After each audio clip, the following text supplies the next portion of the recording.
লুটপাটের সাদা পাথর উদ্ধারে ভোলাগঞ্জ থেকে ছেড়ে আসা ট্রাকে তল্লাশি অব্যাহত রয়েছে। এই মুহূর্তে সেখানে আছেন রিপোর্টার অপু বণিক, সরাসরি যাচ্ছে তার কাছে।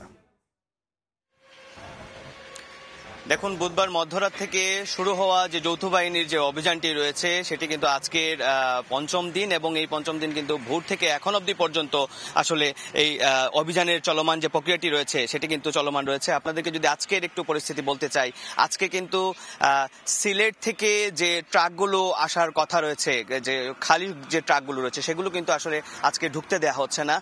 আমরা যে জায়গাটাতে আছি এটি হচ্ছে বরশোলা, এবং এটা হচ্ছে বাংলাদেশ সেনাবাহিনীর তল্লাশি চৌকির প্রথম চেকপোস্ট, এবং এখান থেকে প্রায় 1 কিলোমিটার ভিতরে কিন্তু আরেকটি তল্লাশি চেকপোস্ট রয়েছে। এবং এখানকার যিনি ওয়ারেন্ট অফিসার রয়েছেন বাংলাদেশ সেনাবাহিনীর আশরাফ, যিনি রয়েছেন এখানে, তার কিন্তু অবস্থান নিয়েছেন, এবং তার তত্ত্বাবধানে কিন্তু আজকের এই সকাল থেকে কিন্তু এই অভিযানটি কিছু পরিচালনা করা হচ্ছে। এবং এখানকে যে ভোলাগঞ্জ অভিমুখী যেগুলো ট্রাকগুলো ঢোকার চেষ্টা করছে তাদেরকে কিন্তু এখানে জিজ্ঞাসাবাদ করা হচ্ছে, এবং পর্যায়ক্রমে কিন্তু তাদেরকে আবার এই জায়গাটাতে কিন্তু রাখা হচ্ছে, লাইন করে রাখা হচ্ছে। এবং আপনাদেরকে আরেকটি বিষয় আমি জানিয়ে রাখতে চাই যে যেহেতু বুধবার মধ্যরাত থেকে কিন্তু সাদা পাথরের যে বিপুল পরিমাণ যে লুট হয়েছিল সেই লুট পাথরগুলোকে আসলে ফেরানোর জন্য কিন্তু এই যৌথ অভিযানগুলো পরিচালিত হচ্ছে। এবং আজকে কিন্তু আজকে তিন সদস্য বিশিষ্ট যে তদন্ত কমিটি গঠন হয়েছিল, আজকে কিন্তু সেটির প্রতিবেদন দেওয়ার একদম শেষ তারিখ।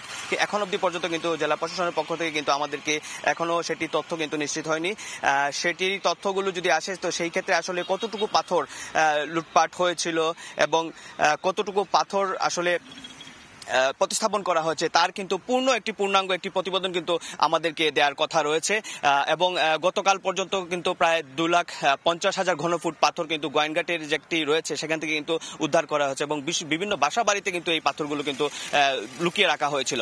তো যেহেতু এই বিষয়গুলো আসলে সামনে আসছে, তো এখানে অনেকগুলো প্রশ্ন কিন্তু উঠছে, এবং স্থানীয়রা বলছেন প্রায় যে পরিমাণ পাথর লুটপাট হয়েছে, তো এই পরিমাণ পাথর পুনরায় প্রতিস্থাপন করা হবে কিনা সেটা নিয়েও কিন্তু প্রশ্ন থেকে যাচ্ছে। তো আসলে এই ছিল সিলেটের ভোলাগঞ্জ সাদা পাথরের যে পাথর লুটপাটের একদম সর্বশেষ পরিস্থিতি। আমার কাছ থেকে এই বাংলাদেশ সেনাবাহিনীর তল্লাশি চৌকি থেকে একদম সর্বশেষ তথ্য। লুটপাট হওয়া সাদা পাথর উদ্ধারে তল্লাশির অভিযানের খবর জানাতে সরাসরি ছিলাম সিলেটে।